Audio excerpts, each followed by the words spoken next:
இந்தியாவிடம் போதுமான அளவு கச்சா எண்ணெய் கையிருப்பில் உள்ளது. கடந்த 11 ஆண்டுகளில் இந்தியா 53 லட்சம் மெட்ரிக் டன் கச்சா எண்ணெய் கையிருப்பு வைத்துள்ளதாகவும் 65 லட்சம் மெட்ரிக் டன் கச்சா எண்ணெய் கையிருப்பு வைப்பதற்கான பணிகளில் ஈடுபட்டுள்ளதாகவும் மாநிலங்களவையில் பிரதமர் மோடி பேச்சு.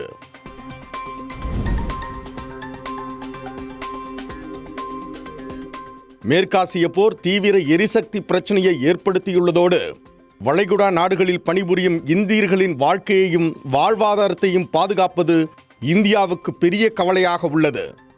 ஒட்டுமொத்த உலகிற்கும் அமைதி மற்றும் பேச்சுவார்த்தை என்ற ஒருமித்த குரல் இந்த அவையிலிருந்து வர வேண்டும். மேற்காசிய போருக்கு பேச்சுவார்த்தை மூலமே தீர்வு காண வேண்டும்.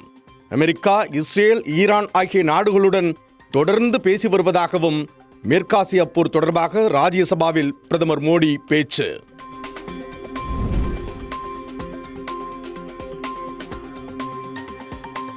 ஈரானுக்கு எதிராக அமெரிக்கா, இஸ்ரேல் தொடுத்துள்ள போர் 4வது வாரத்தை எட்டியுள்ள நிலையில் ஈரான் மீது போர் தொடுக்க அமெரிக்க ராணுவ அமைச்சர்தான் காரணம்.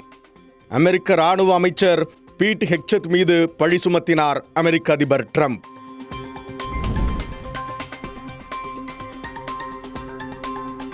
ஹிந்து, சீக்கியர், பௌத்த மதங்களைச் சேர்ந்த பட்டியலின சமூகத்தினர் பிற மதத்திற்கு மாறினால் பட்டியல் இன சலுகைகள் மற்றும் உரிமைகளை பெற முடியாது.